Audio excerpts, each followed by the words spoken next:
It was the anniversary of the day we first met, and Mark, my ever thoughtful, ever perfect husband, had prepared a special dinner. The scent of roasted garlic and rosemary filled our cozy kitchen. The candlelight danced in his hazel eyes, making them seem warmer than usual. He was the kind of man who remembered everything. The song that played on our first date, my favorite brand of coffee, the exact shade of blue I loved most. And tonight, he said, he had a gift that would prove, once and for all, that his love was about protecting me, about securing our future. He slid a thick, glossy folder across the polished oak table. My name was printed on the front in crisp black letters. "What is this?" I asked, my heart swelling with the familiar warmth he always inspired. "It's a life insurance policy," he said, his voice smooth as velvet. "For $5 million. I've been paying into it for months. If anything ever happens to me, you're set for life. And," he added, taking my hand, "I took the liberty of setting one up for you, too, just in case, so we're both protected." A cold, tiny sliver of unease, sharp and unwelcome, pierced the warm bubble of my happiness. $5 million? It seemed like an astronomical sum. I looked at his smiling, handsome face, the picture of adoration, and felt a wave of guilt from my fleeting suspicion. This was Mark, my Mark. He was just taking care of me, as always. But as I looked into his eyes, a strange, unanswerable question echoed in the back of my mind. Who was he protecting me from? He saw the hesitation on my face, and his smile widened, full of reassurance. "It's the ultimate act of love, Clara, planning for a future, even if we're not in it together. It means I'll love you even after I'm gone." He made it sound so romantic, so deeply caring, that I pushed my doubts away. But the question remained, a silent whisper in a quiet room. Why did I feel like I was signing something more than just a piece of paper? Why did it feel like a contract with an ending I couldn't see? I smiled back, trying to match his warmth, but my own smile felt fragile, like glass. "Thank you, my love," I murmured, my voice barely a whisper. He leaned in to kiss me, his lips warm, but all I could feel was that tiny sliver of ice, now lodged deep in my heart. He had no idea what was coming, and neither did I. Enjoy the show. To understand the depth of my confusion, you have to understand Mark. We met during the lowest point of my life.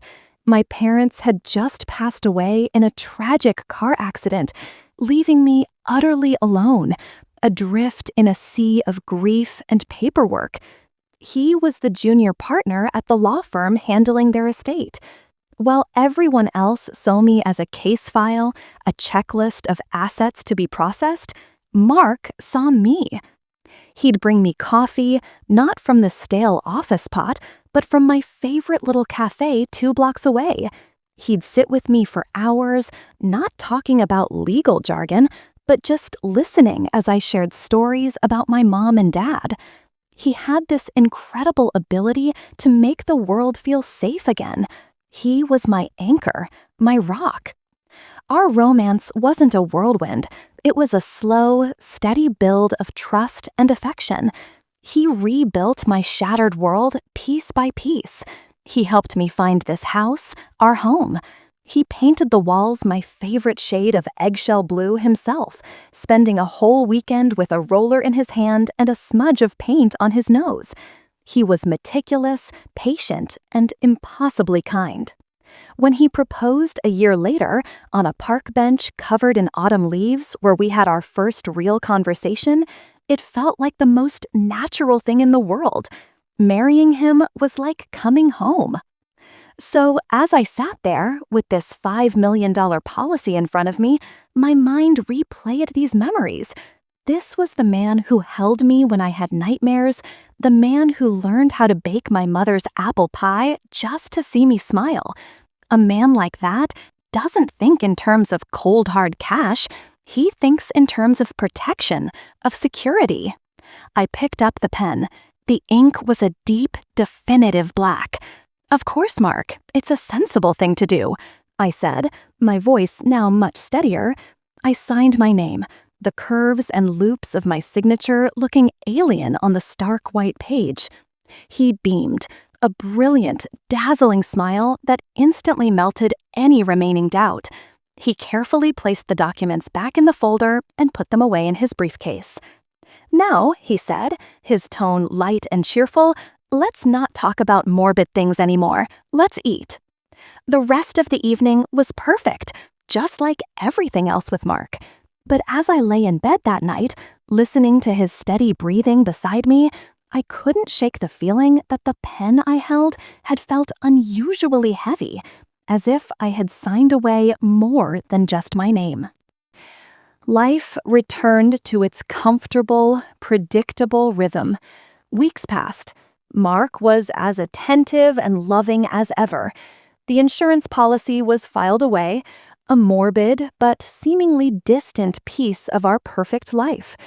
We were planning a trip to Italy, and I spent my days looking at travel blogs and learning a few basic Italian phrases.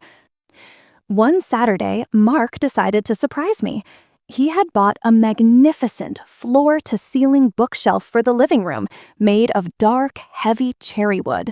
"For all your books," he'd said, kissing my forehead. A proper home for them. He spent the entire afternoon assembling it himself, refusing my offers to help. "It's my gift to you, Clara. I've got this." I watched him from the kitchen, a domestic god in his old t-shirt and jeans, muscles flexing as he worked. My heart ached with love for him. Later that evening, I was curled up on the sofa, lost in a novel, a cup of chamomile tea steaming on the coaster beside me. Mark was in the garage, supposedly looking for a stud finder to hang a new mirror. I remember the smell of the tea, the soft glow of the lamp, the complete and utter sense of peace. And then a sound. A sharp, cracking noise, followed by a groan of stressed wood. I looked up from my book, my brow furrowing in confusion. The massive bookshelf, the one he had just built, was tilting. It was leaning away from the wall, slowly at first, and then with a terrifying, gathering speed. Time seemed to warp. I was frozen for a split second, my mind unable to process what was happening. My teacup rattled and fell, shattering on the hardwood floor. The sound broke my paralysis. I scrambled backward, crab-walking away from the couch as the colossal piece of furniture crashed down right where I had been sitting seconds before. It landed with a deafening boom that shook the entire house. Books and splinters of wood exploded across the room. The air filled with dust. My ears were ringing. For a moment, there was just silence, a thick, suffocating blanket of it. Then Mark burst into the room, his face a mask of pure panic. "Clara! Oh my God, Clara, are you okay?" He rushed to my side, pulling me into his arms, his body trembling. He was frantic, checking me for injuries, his voice choked with emotion. "I'm so sorry. I must have done something wrong. The instructions. Oh God!" He buried his face in my hair, and I could feel his tears on my skin. He was utterly devastated. And as he held me, all I could think was how lucky I was to be alive, and how lucky I was to have a husband who loved me so much. But as my eyes scanned the wreckage, they caught on something small and metallic glinting under the edge of the fallen shelf.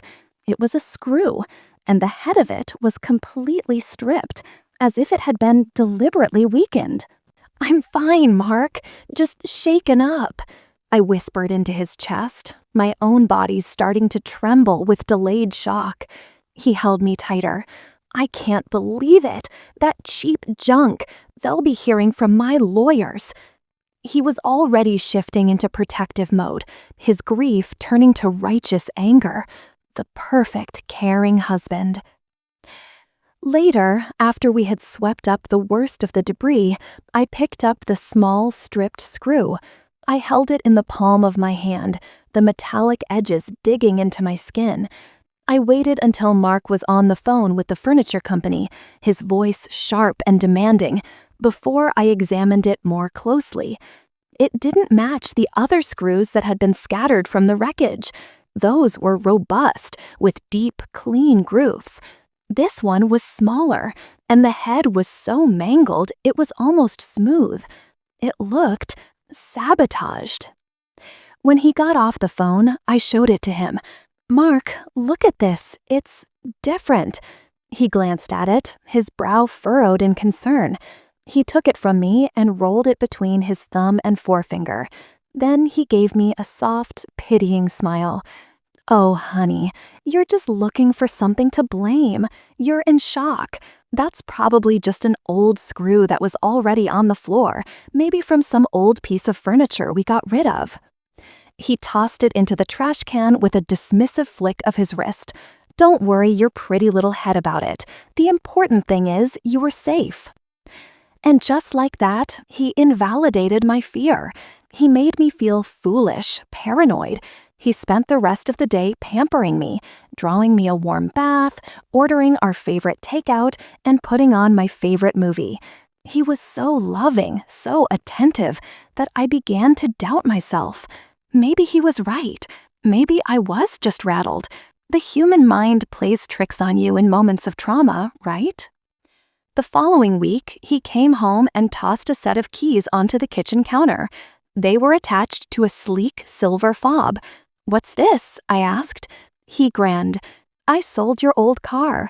I've been worried sick ever since the bookshelf incident. I got you the new Volvo XC90. It has the highest safety rating in its class. Nothing can happen to you in that car, Clara, I promise." He wrapped his arms around me, and I breathed in his familiar, comforting scent.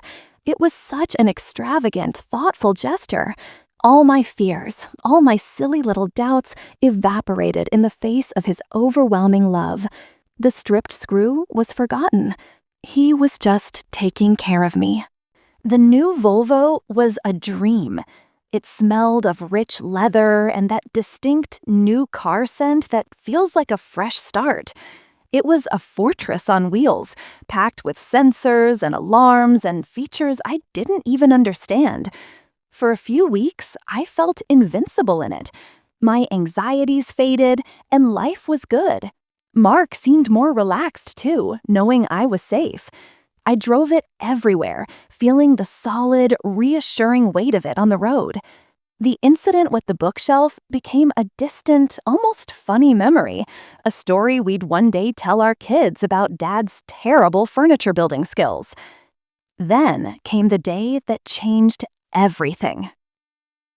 I was driving home from a visit to a nursery across town, having picked up some lavender plants for our garden. It was a quiet, 2-lane country road, flanked by dense woods and the occasional farmhouse. I was humming along to the radio, thinking about what to make for dinner. As I approached a gentle curve, I eased my foot onto the brake pedal to slow down. Nothing happened. My foot pushed down, further and further until it hit the floor. The car didn't slow. If anything, it felt like it was picking up speed down the slight incline. Panic, cold and sharp, shot through my veins. I pumped the brakes. Once, twice, 3 times. Nothing. The pedal was useless, just a dead piece of metal under my foot. The curve was getting closer.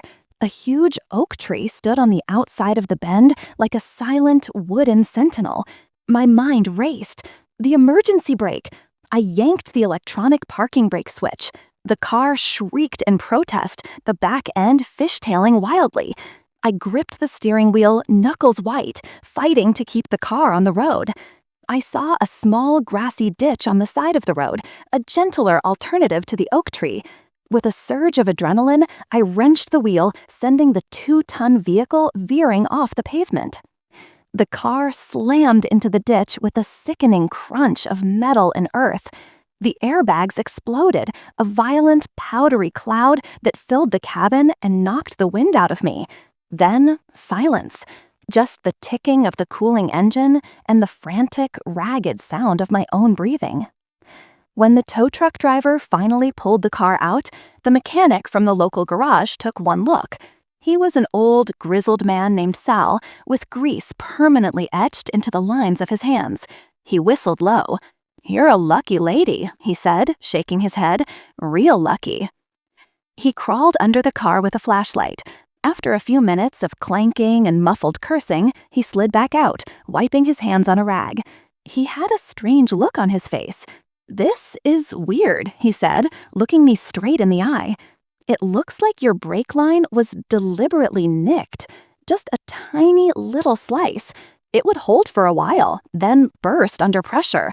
It's almost impossible to spot unless you're specifically looking for it." The drive home in the courtesy car felt like a funeral procession. Sal's words echoed in my head, a chilling mantra. Deliberately nicked. Deliberately nicked. It couldn't be a coincidence. The bookshelf. The car. My mind, which had been so willing to find excuses, to believe in accidents, was now connecting the dots with horrifying clarity. The $5 million insurance policy wasn't a safety net. It was a motive. I walked into the house, my body aching, my mind numb with a terrifying new reality. Mark was in the living room, pacing. The moment he saw me, his face crumpled with relief, and he rushed to me, enfolding me in a hug that felt more like a cage. "I was so worried. The tracking app on the car said you'd stopped. I called and you didn't answer." He fussed over the bruise forming on my cheekbone from the airbag, his touch gentle. I let him lead me to the couch, my limbs feeling like lead. I had to know. I had to see his face when I said the words. "Mark," I started, my voice trembling. "The mechanic, he said something strange." Mark's expression was one of pure concern. "What did he say, my love?" I took a deep breath. "He said the brake line was cut. He said it was done on purpose." I watched his face, searching for a flicker, a crack in the perfect facade. For a moment, there was nothing, just a blank stare. Then his face transformed, not with guilt, but with a hurt so profound it looked like I had physically struck him. "What?" he whispered, his voice cracking. "What are you suggesting, Clara?" He pulled away from me, his eyes wide with disbelief. You think I had something to do with this? Me?" His voice rose, laced with pain. "After everything? How could you even think that? I bought you that car to protect you. Do you hear yourself?" He began to pace again, running his hands through his hair. "That mechanic is a snake, a small-town crook trying to squeeze a bigger repair bill out of us by inventing some conspiracy. And you believe him over me?" He was so convincing, so utterly wounded by my accusation that a sliver of doubt crept back in. Was I being crazy? Was I so traumatized that I was turning on the one person who loved me most? I started to cry, a storm of confusion, fear, and guilt. He immediately came to me, pulling me into his arms again. "Shush, it's okay. You're not thinking straight. It's the shock. We'll sue that garage. We'll sue the car company. I'll take care of it. I'll always take care of you." He rocked me gently, stroking my hair. But over his shoulder, my eyes were open, and they were cold and clear. He was too good. The performance was too perfect. That night, I couldn't sleep. The house was silent except for the rhythmic sound of Mark's breathing. I slipped out of bed and crept downstairs to his home office. I don't know what I was looking for. A clue? A sign? Anything. His laptop was on the desk, closed but not shut down. I lifted the screen. It glowed to life, illuminating the dark room. And there, on the screen, was his internet search history. My heart stopped. The most recent search, timestamped just 2 days ago, read, "How to disable car brakes without a trace." The world tilted on its axis. The air rushed out of my lungs, leaving a hollow, aching void. I stood there, frozen, staring at the 5 words glowing on the screen. How to disable car brakes. It wasn't a bad dream. It wasn't paranoia. It was real. The man sleeping peacefully in our bed, the man I had trusted with my life, was actively trying to end it.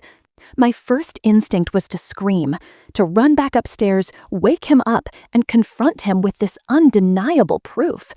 But a cold, reptilian part of my brain took over, a survival instinct I never knew I possessed.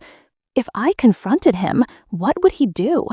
The accidents would stop being accidents.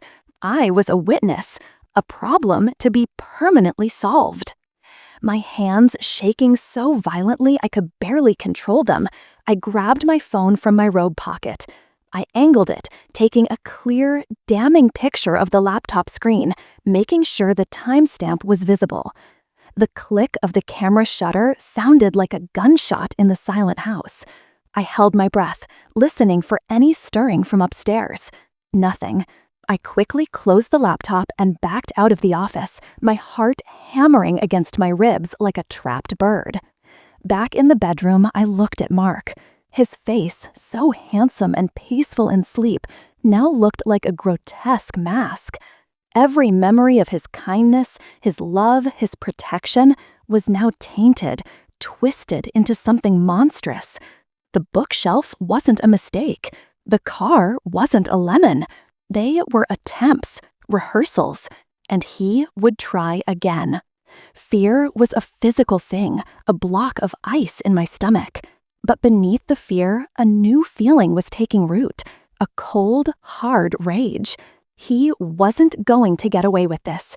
I wasn't just a victim anymore. I was a survivor, and I would fight. But I had to be smart. I had to play the part of the loving, trusting, slightly traumatized wife. My life now depended on my ability to act. The next morning, he came into the kitchen while I was making coffee, wrapping his arms around my waist from behind and kissing my neck. "Morning, beautiful," he murmured. I had to use every ounce of self-control not to flinch, not to recoil from his touch. I turned in his arms, forcing a fragile smile onto my lips. "Good morning," I said, my voice sounding surprisingly normal. He handed me a steaming mug of coffee, his own special blend that he always made for me. As I raised it to my lips, a new, chilling thought pierced through me. What if it's poisoned? I had to drink it. Not drinking it would be a deviation from the norm, a signal that something was wrong. I took a sip, the hot liquid scalding my tongue, and I smiled at my husband, the man who was trying to murder me. And in that moment, I wondered, what would you have done? Would you have run, leaving everything behind? Or would you have stayed, smiled, and started planning your own game? From that day on, I lived a double life. On the surface, I was Clara, the adoring wife, recovering from a traumatic accident. I let Mark pamper me. I leaned on him, told him he was my rock, and thanked him for taking care of everything. But underneath, I was a detective, and my own life was the cold case I had to solve. My first move was to understand the why. It was always about the money, wasn't it? The $5 million. But Mark had a successful career. We lived comfortably. Why the desperation? While he was at work, I began my secret investigation. I started with our finances, something he had always handled for me, saying I shouldn't worry about it. I went online, and it took me hours to find the right passwords, guessing combinations of anniversaries and pet names until I finally broke into our joint accounts. What I found shocked me. The accounts were nearly empty. There were huge, regular transfers to accounts I didn't recognize. I kept digging, using his social security number, which I had memorized from the insurance paperwork, to run a credit check. The report that came back was a horror story. He was drowning in debt, massive loans from shady high-interest lenders, credit cards maxed out. He had been funding his lavish lifestyle and his gifts to me with borrowed money, creating an elaborate illusion of wealth. But it was worse than that. I discovered he had taken out a second mortgage on our house, a house that had been bought outright with the inheritance from my parents. He had forged my signature. He hadn't just been planning to kill me, he had been systematically robbing me for years. The rage I felt was a pure, white-hot fire. He had taken my parents' legacy, the very foundation of the life he claimed to have built for me, and gambled it away. The insurance policy wasn't just a payday, it was his only way out of a financial black hole of his own making. I printed everything: bank statements, loan agreements, the fraudulent mortgage application. I created a secret folder in a cloud account, a digital dead man switch. If anything happened to me, all of this information would be automatically sent to my lawyer and the police. It was my own insurance policy. One afternoon, while looking for a misplaced passport in his gym bag in the back of our closet, my fingers brushed against something hard and unfamiliar. It was tucked into a hidden side pocket. I pulled it out. It was a second phone, a cheap, disposable burner phone. My heart began to pound. This was it. This was where the real secrets were hidden. The burner phone was locked with a 4-digit PIN. My mind raced. What would he use? Not a birthday, not an anniversary. That was too personal for a secret phone. It had to be something impersonal, something significant only to him and his secret life. I tried random combinations. 1, 2, 3, 4, 0, 0, 0. Nothing. I sat on the floor of our walk-in closet, surrounded by his perfectly tailored suits and my own cheerful dresses, a tableau of our fake life. I felt a wave of despair. This phone could hold all the answers, but it was just a useless plastic brick without that code. I thought back to the last few weeks. What numbers had been important? My mind flashed back to that evening, the candlelight dinner, the glossy folder he slid across the table, the insurance policy. I remembered seeing the policy number on the top of the page. It was long, but the last 4 digits had stuck in my mind for some reason. 7734. My fingers trembled as I typed them in. The phone unlocked. A jolt like electricity shot through me. I was in. The screen was stark, with only a few apps, a basic browser, a clock, and a messaging app. I opened the messages. My blood ran cold. It was a long thread of texts with a single unsaved number. They were filled with cryptic references. Did it work? A text from a few weeks ago read, "No, damn bookshelf wasn't heavy enough. She moved," Mark had replied. My breath hitched. Another text from the day of my car crash. The other number, "Any news?" Mark's reply, sent an hour after I was supposed to be dead. "Something went wrong. She's alive. Car is a wreck, but she's fine. I'll have to try something else." They were talking about me, about my murder. They were conspiring. I scrolled up, my eyes scanning the messages frantically. They were planning a future together, a life built on my ashes, a life funded by my death. I felt sick to my stomach. This wasn't just about debt. This was about replacing me. My hands were shaking so hard I almost dropped the phone. I scrolled down to the most recent messages from last night. The unknown number. This is taking too long. People are getting impatient. You need to handle this. Mark's reply was the last message in the thread, sent just this morning while I was in the shower. It was a message that sealed my fate, and his. "Don't worry," he wrote. "The upcoming camping trip will be our last chance. It needs to look like a tragic accident, a fall. The next one will work, I promise." A camping trip. He had just brought it up 2 days ago. "We need a break, honey," he had said, his voice full of feigned concern. "Just the two of us. Let's go up to Eagle's Peak. The fresh air will do you good after everything you've been through." Eagle's Peak. A beautiful but treacherous hiking spot known for its steep cliffs and sudden weather changes.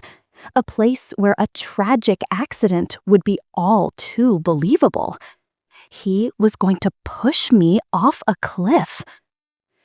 The phone felt like it was burning a hole in my hand.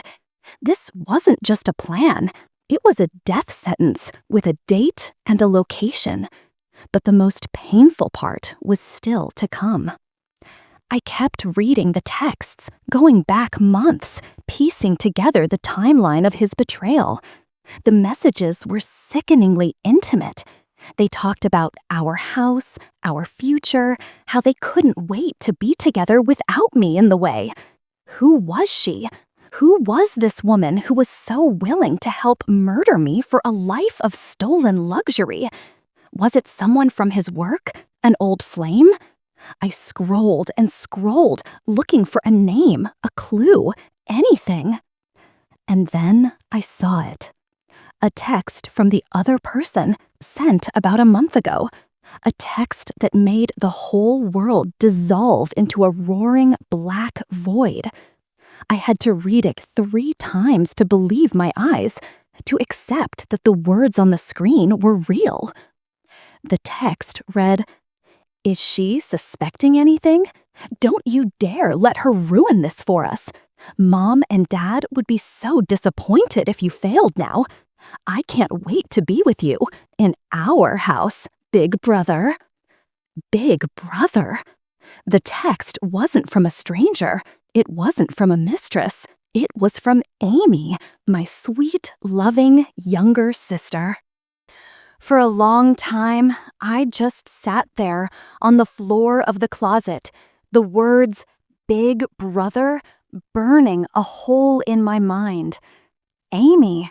It couldn't be Amy, my sister, who I had practically raised after our mother got sick. The little girl whose scraped knees I had bandaged, whose bedtime stories I had read, whose first heartbreak I had helped her through. We weren't just sisters. We were allies, the last 2 remaining members of our family.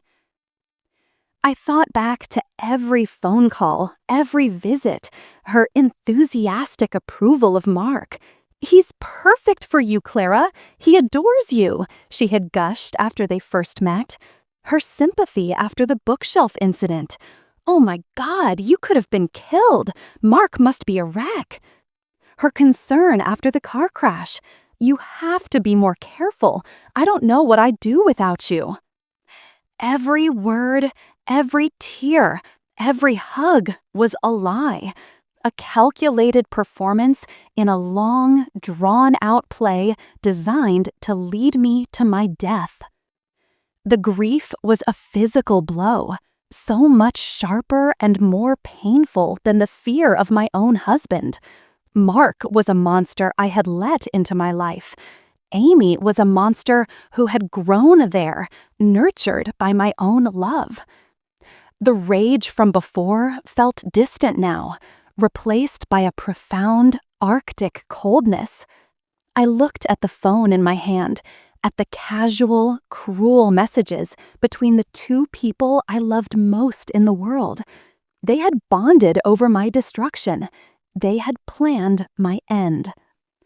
And I realized then that my survival was no longer enough.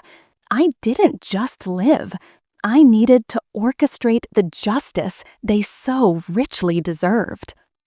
The tears I shed weren't of sorrow, but of a terrible, newfound clarity. I was no longer just fighting for my life. I was fighting for the memory of my parents, for the legacy they had left me, a legacy these two vipers were trying to steal. I carefully placed the burner phone back in the gym bag, tucking it deep into the side pocket.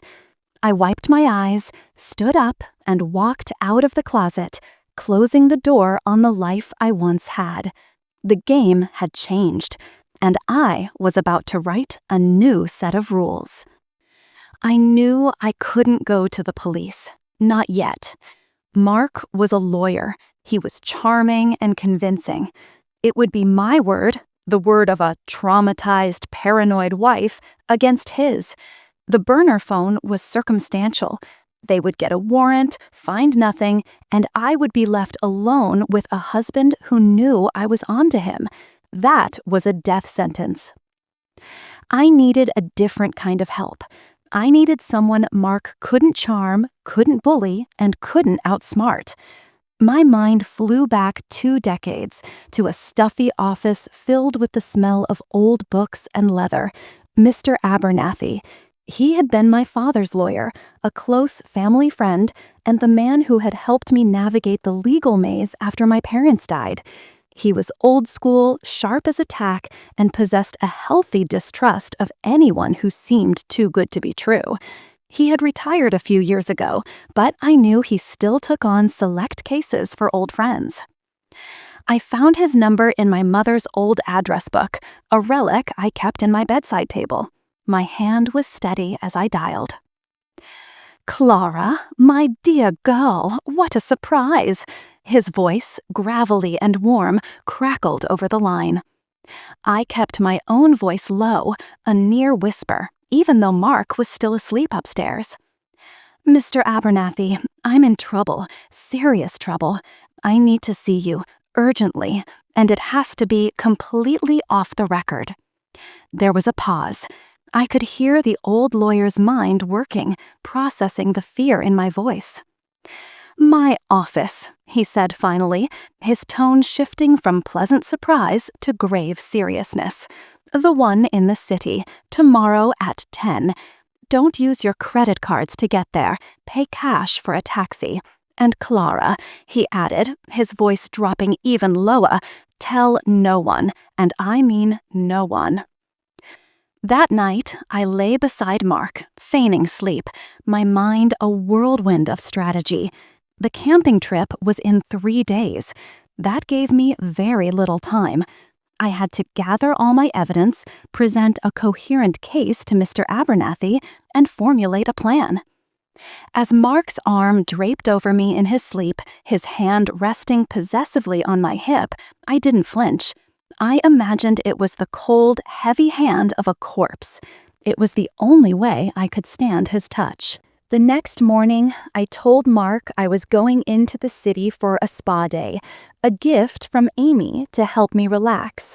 The lie tasted like acid in my mouth. He bought it instantly. "What a wonderful idea! My 2 favorite girls taking care of each other," he said, kissing me goodbye. The hypocrisy was breathtaking.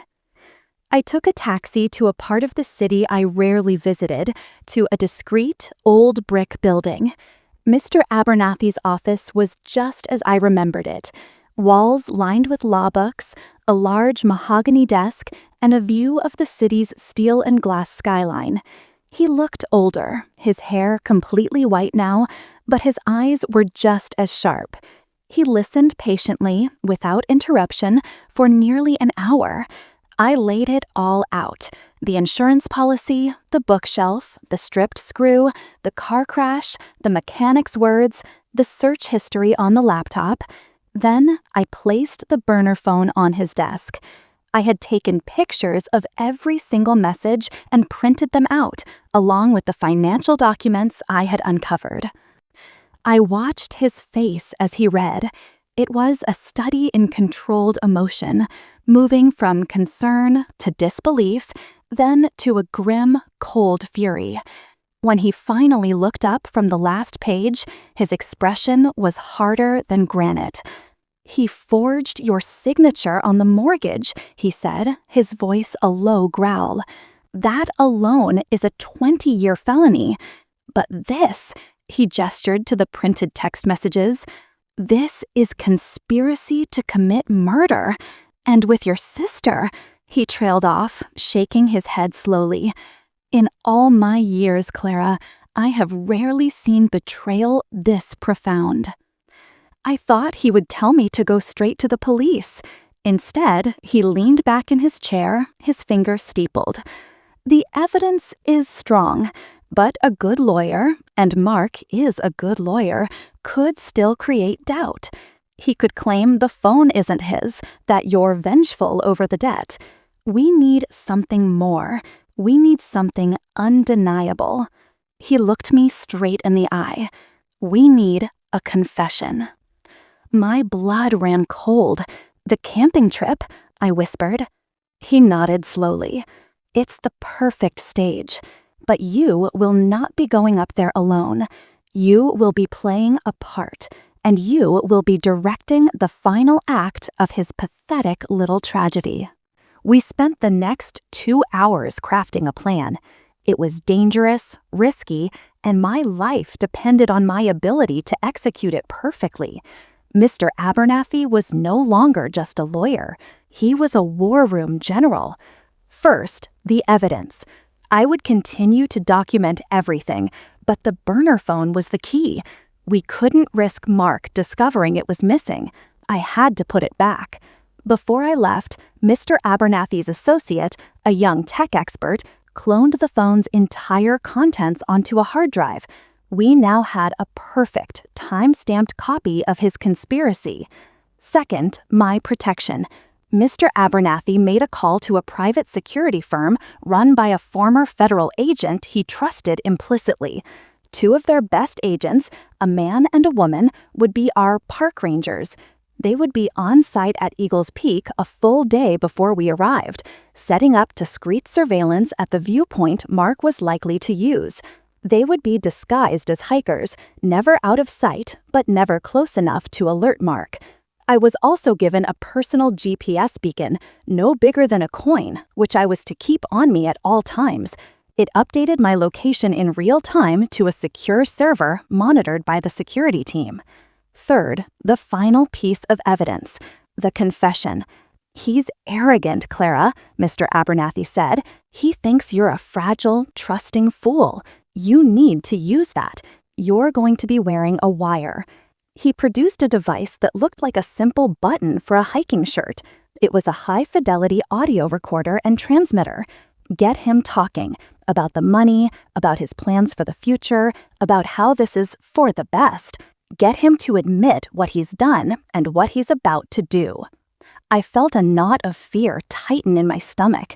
I had to go camping with my own murderer, bait him into a confession, all while hoping he didn't decide to push me off a cliff before the agents could intervene. As I left his office, the weight of the plan settled on my shoulders. I was no longer a victim waiting for the next accident. I was the bait in a trap of my own. That evening, as if on cue, Amy called. Her name flashed on my phone screen, and for a moment, I couldn't breathe. I let it ring twice before answering, steadying my voice. "Hey, Ames," I said, trying to sound cheerful. "Clara, I was just thinking about you." Her voice was a symphony of warmth and sisterly affection. It was nauseating. "Mark told me you guys are going to Eagles Peak this weekend. I'm so jealous. It's supposed to be beautiful up there." I could practically hear the venom dripping from every word. She was picturing it, my accidental fall, the phone call from a distraught Mark, her feigned shock and grief.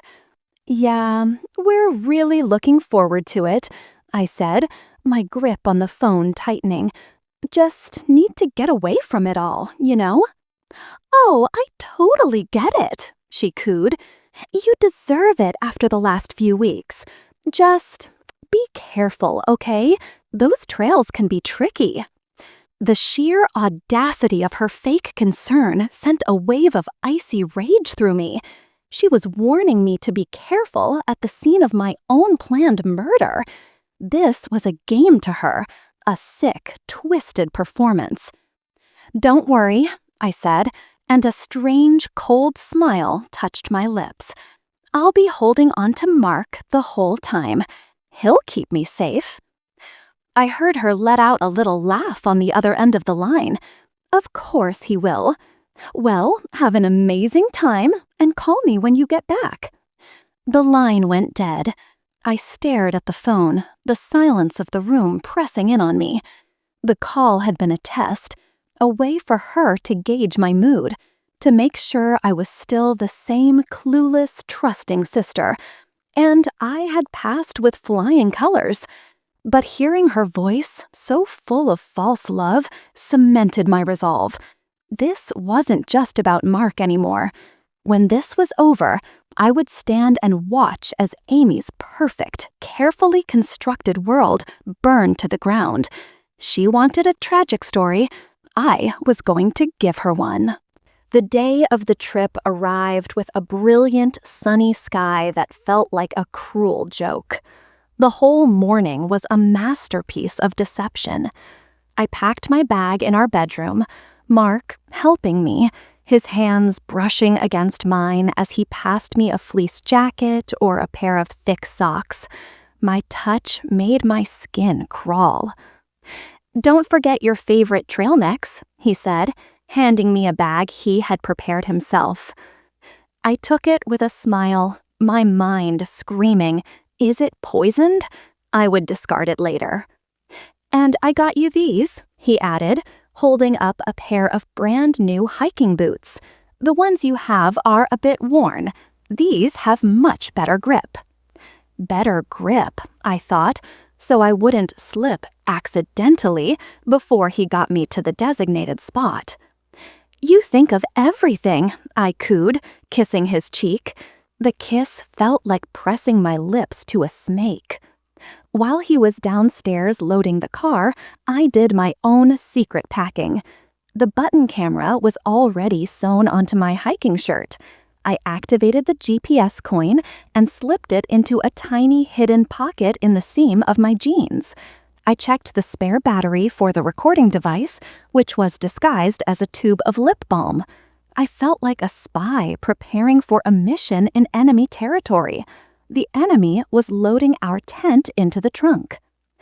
As I walked down the stairs, I paused and looked around at our beautiful home, the eggshell blue walls he had painted, the photos on the mantelpiece of our smiling faces, the comfortable armchair where I loved to read. It was all a stage, a backdrop for a lie. I knew, with a certainty that chilled me to the bone, that I would never sleep in this house with him again. One way or another, this weekend was the end. "Ready, my love?" he called from the doorway, his silhouette framed by the bright morning sun. "Ready," I called back, my voice light and breezy. I walked out the door and didn't look back. The drive to the mountains was 3 hours of sustained, gut-wrenching tension. Mark was in a fantastic mood, playing our favorite songs, one hand on the wheel, the other often resting on my knee. He talked endlessly about the future, about the trips we would take, about the children we would have. He was painting a beautiful picture of a life he had no intention of letting me live. He was building a fantasy on top of my grave. "You know, Clara," he said, his voice soft and sincere as we started the winding ascent into the mountains, "I feel like we're finally getting back to us. These last few weeks have been so hard, seeing you so scared. Up here, with just us and the sky, none of that matters." He was already building his narrative, the story he would tell the police, the story of a loving husband taking his traumatized wife on a healing retreat, only for tragedy to strike. I played my part, leaning my head on his shoulder, murmuring my agreement. Inside, I was a coiled spring of adrenaline.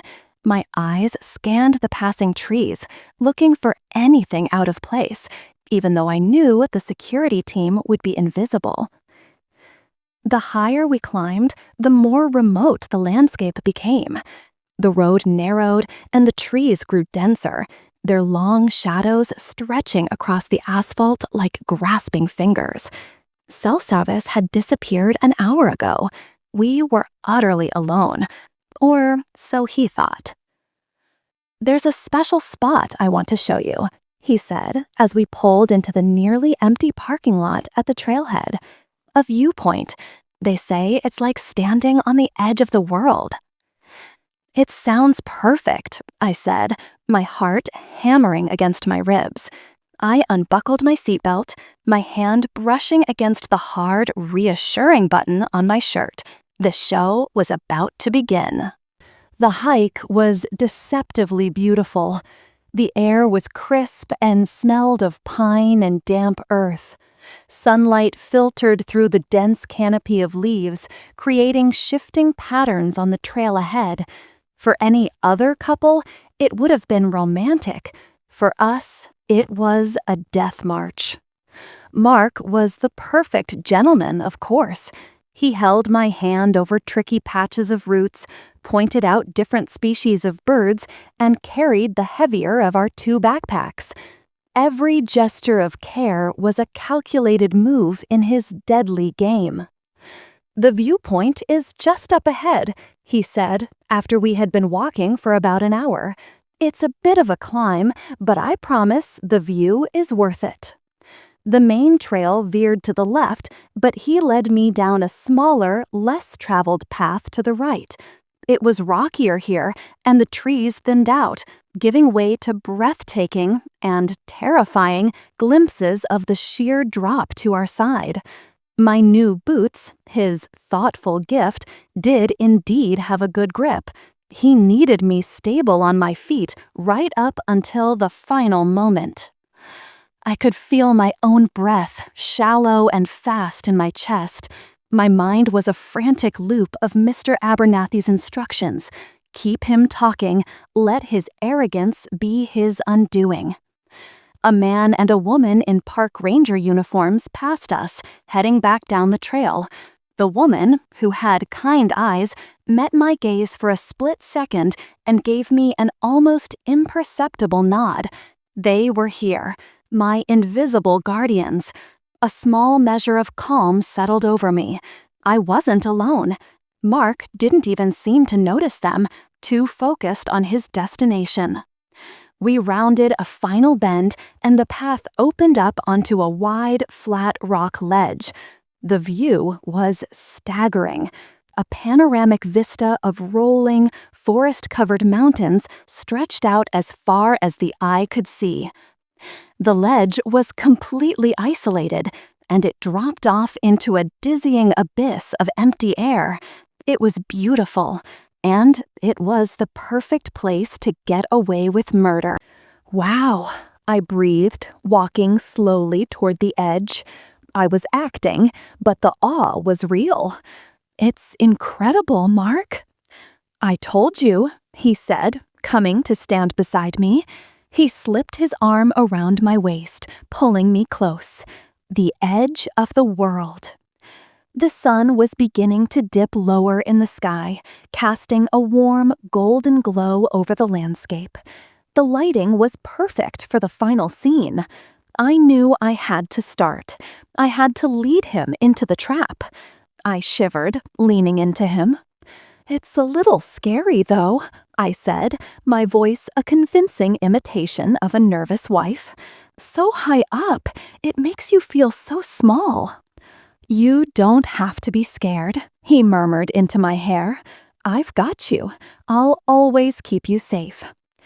This was it. This was my opening. I pulled away slightly, just enough to look up into his face.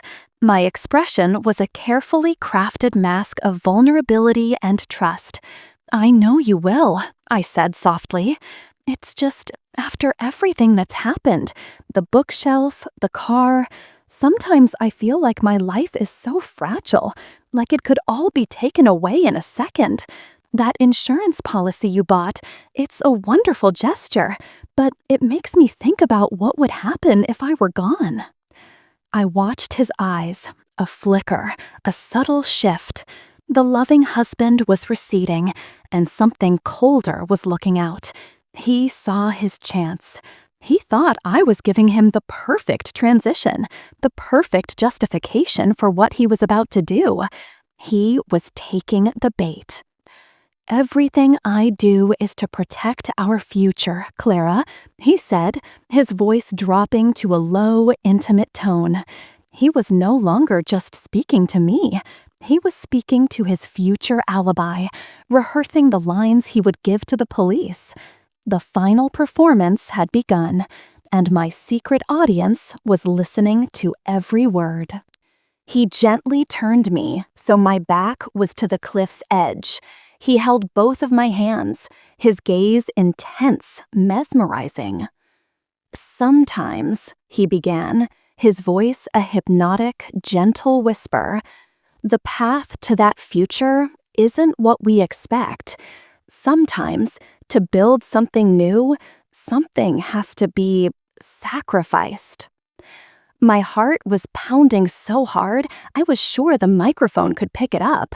I widened my eyes, playing the part of the confused, doting wife. "Sacrificed? What do you mean?" He gave me a sad, gentle smile, a smile full of fake pity. "My debts, Clara, they're more than I told you. They're suffocating. I did it all for you, to give you the life you deserved, but I got in too deep." He was confessing. It was happening. "The insurance money," he continued, his grip on my hands tightening slightly. "It's not just a safety net. It's a reset button. For me, for Amy. It's the only way out." He said her name. He said her name on tape. A surge of triumph shot through me, so powerful I almost smiled. "Amy?" I whispered, my voice trembling with feigned shock. "What does Amy have to do with this?" His mask of sympathy finally dropped. The warmth in his eyes vanished, replaced by a chillingly practical coldness. He looked at me not as his wife, but as a problem that was moments away from being solved. He leaned in close, his voice barely a breath, but I knew the button on my shirt would catch every single damning word. "Don't you see, Clara? She's been a part of it from the beginning. She deserves a good life, a life I can give her once all this is over." He took a small step forward, forcing me a step back. The heel of my boot was now inches from the empty air. This was the moment, the final push. He looked deep into my eyes, and a genuine, cruel smile finally spread across his lips. "It's a shame, really," he said, his voice completely devoid of emotion. "I almost wish you hadn't put it all together. It would have been so much easier if you'd just stayed blissfully unaware." His words hung in the cold mountain air. A confession so blatant, so arrogant, it stole my breath. He knew that I knew, and he didn't care. He thought he had already won. I saw the muscles in his arms tense, the final preparation for the shove that would send me plummeting into the abyss. This was the moment, the culmination of all the lies, the fear, and the planning. The wire on my chest was not just a recorder, it was my only lifeline. I had one last card to play. I let the feigned confusion on my face melt away, and for the first time in months, I allowed him to see the cold, hard clarity in my eyes. I didn't scream, I didn't plead, I simply smiled. A real smile. It was a chilling, joyless thing, and it stopped him dead in his tracks. His brow furrowed in genuine confusion. This wasn't in his script. I wasn't supposed to smile. I was supposed to be terrified. "What?" he stammered, his confidence faltering for the first time. "What's so funny?" "You," I said, my voice steady and clear, each word a perfectly polished stone of contempt. "You're a caricature, Mark, a walking cliché. The cheating, indebted husband who thinks he's clever enough to get away with murder. You actually said it's a shame you put it all together. Do you have any idea how pathetic you sound?" His face darkened with rage. The confusion was gone, replaced by raw fury. "Shut up, Clara." "No," I said, taking a deliberate step towards him, away from the edge. The balance of power shifted in that single step. "I'm not going to shut up. I want you to know, before this pathetic little act is over, that I know everything. I know about the debt. I know you forged my name on the mortgage for my parents' house. I know about the stripped screw, the nicked brake line, and the burner phone you keep in your gym bag." His face went white. The blood drained from his features, leaving a pasty, slack-jawed mask of disbelief. "And I continued, savoring the look of pure panic in his eyes. "I know everything," I continued, savoring the look of pure panic in his eyes. "I know about your disgusting little plan to live happily ever after on my ashes, you and my sister." He was speechless, utterly paralyzed by the revelation that his perfect plan had been a transparent farce. "How?" he finally choked out, his voice a strangled whisper. "How could you possibly know?" "You're not just a cliché, Mark. You're also an idiot," I said, my voice dripping with disdain. "You used the last 4 digits of my life insurance policy as the PIN for your secret phone. Did you think that was poetic? A little private joke?" The look on his face was my first taste of true victory. It was the expression of a chess player who had just realized he'd been in checkmate for the last 10 moves. He lunged for me then, a desperate, clumsy movement born of pure panic. His plan was in ruins, and his only thought was to finish what he started, to silence me for good. But I was ready for it. As his hands shot out to grab my shoulders, I dropped to one knee, just as we had practiced. His forward momentum, now unchecked, carried him past me. He stumbled, his arms windmilling as he fought for balance on the uneven rock. For a horrifying second, I thought he was going to go over the edge right then. But he managed to catch himself, his expensive hiking boots, the ones with the better grip, finding purchase just a foot from the abyss. He turned back to me, his face a twisted mask of hatred. "You bitch!" he screamed, the sound echoing across the silent mountains. "You'll pay for this." "No, Mark," a new voice said, calm and authoritative. "You will." The 2 park rangers stepped out from the trees behind him, their uniforms now looking far more official. The man was holding a taser, its red laser dot dancing on Mark's chest. The woman had her hand on the butt of a holstered firearm. Mark froze, his eyes darting between them and me. He looked like a cornered rat. The game was over. He had lost. Mark's arrogance evaporated, replaced by a sniveling, desperate panic. "This is a misunderstanding. My wife, she's not well. She's been paranoid ever since her accident," he blurted out, reverting to his prepared script. It was pathetic. The male agent, whose name I later learned was David, didn't even blink. "Sir, we have a high-fidelity recording of the last 10 minutes of your conversation, including your confession to conspiracy to commit murder and your admission of financial fraud. we'd advise you to remain silent." Mark's jaw snapped shut. The color, what little was left, drained completely from his face. He looked at me, a silent, pleading question in his eyes. He was begging me to save him, to tell them it was all a game, a misunderstanding. I just stared back at him, my expression a cold, blank wall. I felt nothing. No pity, no lingering love, nothing. He was a stranger, a monster I had somehow lived with. The female agent, Sarah, stepped forward with a pair of handcuffs. "Mark Thompson, you are under arrest for conspiracy to commit murder." As she clicked the cuffs around his wrists, the sound, sharp and metallic, was the most satisfying sound I had ever heard. It was the sound of justice, of freedom, of the end. They led him away, and he didn't look back. As they disappeared down the path, a profound wave of exhaustion washed over me, so powerful my knees buckled. Sarah, the agent, had stayed behind. She put a firm, steadying hand on my arm.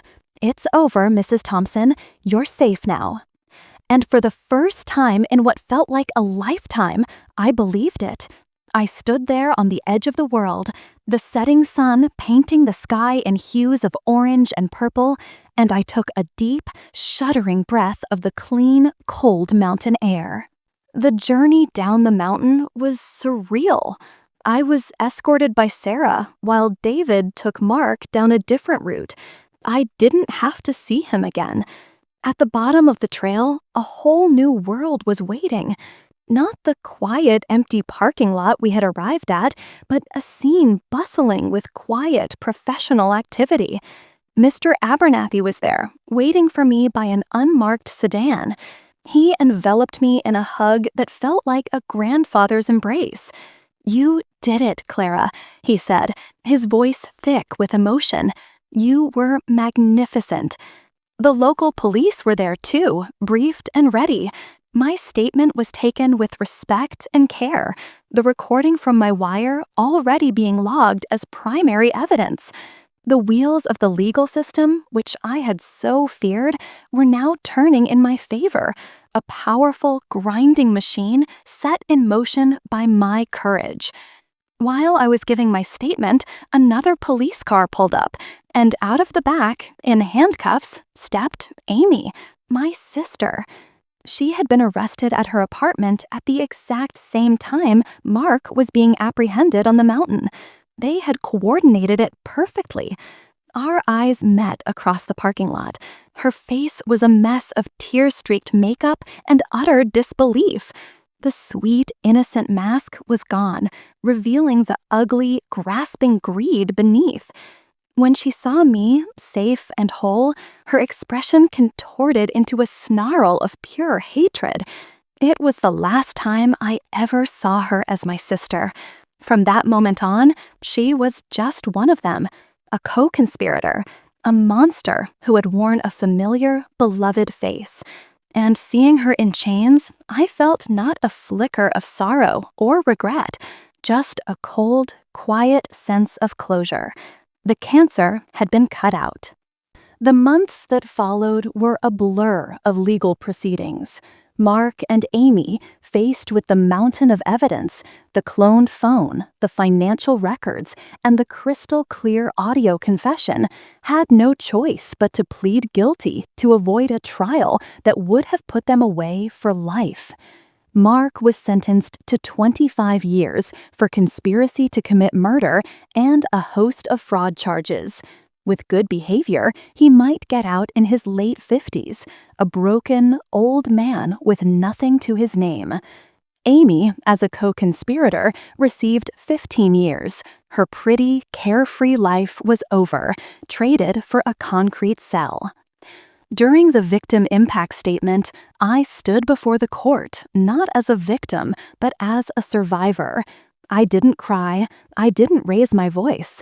I simply looked at Mark, then at Amy, and I told the truth.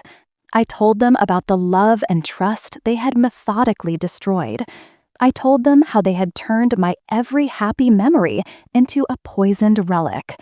"You didn't just try to take my life," I said, my voice ringing with clarity in the silent courtroom. "You tried to erase my existence. You tried to steal my past, my present, and my future, all to pay for a lifestyle you were too weak and lazy to earn honestly." I looked directly at Amy. "You were my sister, my only family. I would have given you anything you asked for.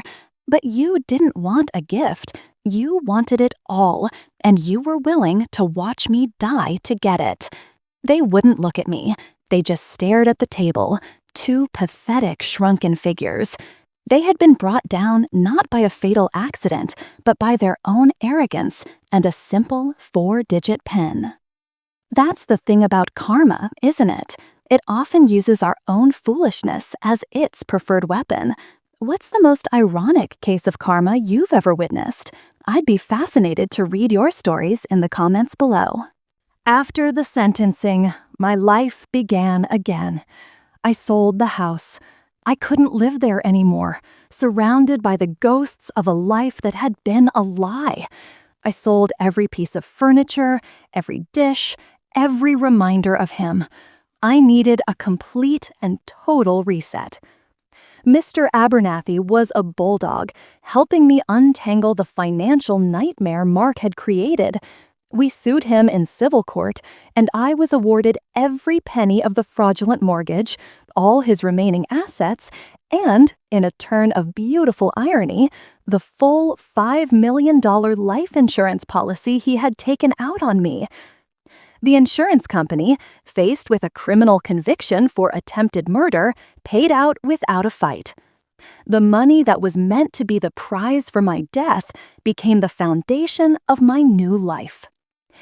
It felt like blood money at first. I didn't want to touch it. But then Mr. Abernathy gave me some advice. "Don't think of it as his money, Clara," he'd said, stirring his tea. "Think of it as reparations. It's the price he has to pay for what he stole from you. Not just the money from your parents, but your peace, your security, your 20s. Use it to build a life so full of joy and success that his memory becomes nothing more than a footnote." And so I did. I took a portion of the money and started a foundation in my parents' name, a charity that provides legal aid and support to victims of domestic financial abuse. I wanted to turn the ugliest chapter of my life into a source of strength for others who felt trapped and powerless just as I had. It was my way of honoring my parents' legacy, of turning their stolen inheritance into a force for good. I moved away. Not far, just to a small coastal town a few hours up the coast, a place where no one knew my name or my story. I bought a small cottage with a garden that overlooked the ocean. The air smelled of salt and wild roses, a clean, fresh scent that felt like it was scrubbing my lungs clean of the past. For the first year, I just was. I walked on the beach, I learned how to garden, I read all the books I had never had time for. I learned to sleep through the night without waking up in a cold sweat. I learned to enjoy the silence, to find comfort in my own company. I went to therapy. I talked through the trauma, the grief, the profound betrayal. My therapist helped me understand that their actions were a reflection of their own brokenness, not a measure of my worth. It was a long, slow process, like healing from a deep internal wound. There were days of anger and days of profound sadness for the sister I thought I had, for the love I thought was real. But slowly, gradually, the wound began to scar over. The sharp, stabbing pain dulled into a faint, distant ache. I started to feel like myself again, but a new version, stronger, wiser, unbreakable. I learned that true security doesn't come from a man or an insurance policy. It comes from within. It's forged in fire, and it's a resilience that no one can ever take from you. About 2 years after the trial, I was at the local farmer's market, buying fresh bread and cheese. It was a beautiful, sunny Saturday. I was wearing a simple sundress, my hair was tied up in a messy bun, and I felt content. A man standing next to me at the cheese stall dropped a carton of eggs. We both bent down to help pick up the mess, and our hands brushed. "I am so sorry," he said, looking up. He had kind eyes, crinkled at the corners from smiling, and a dusting of flour on his cheek. He was the local baker. His name was Ben. There was no lightning bolt, no dramatic movie moment.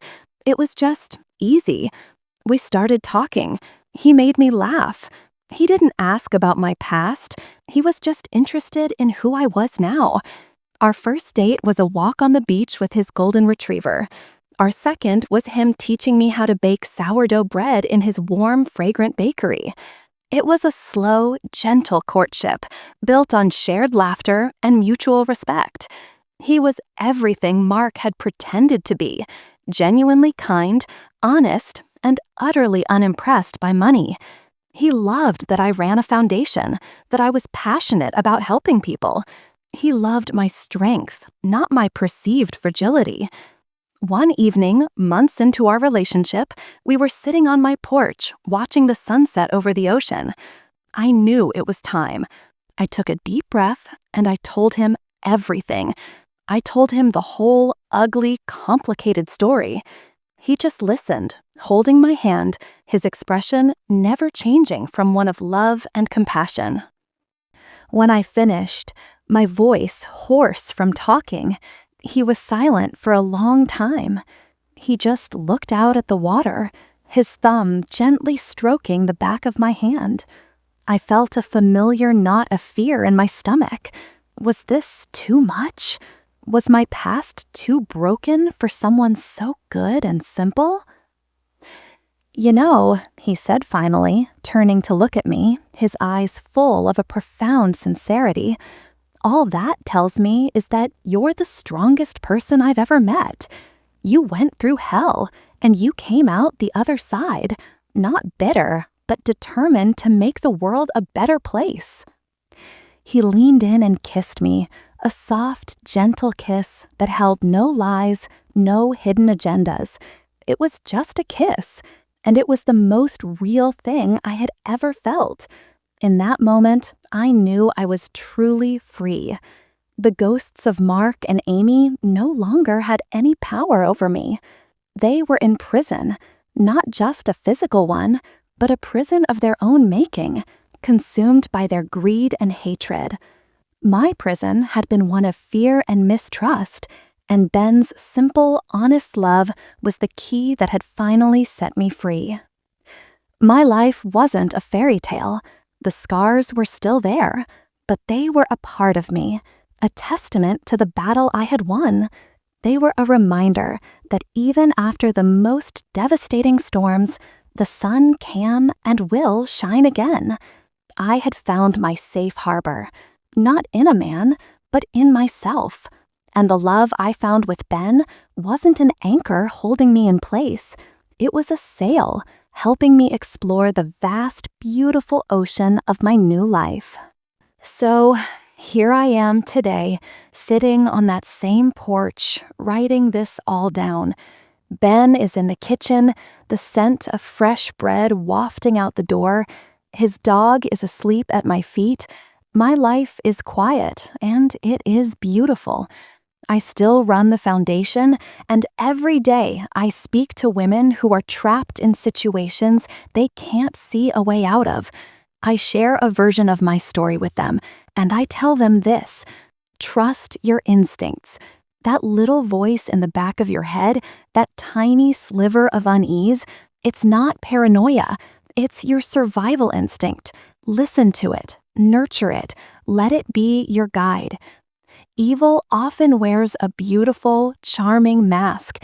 It can look like the perfect husband or a loving sister, but a mask can't hide forever. Eventually, the cracks begin to show. Your job is to be brave enough to see them. I never wanted a life of drama or revenge. I just wanted to be happy.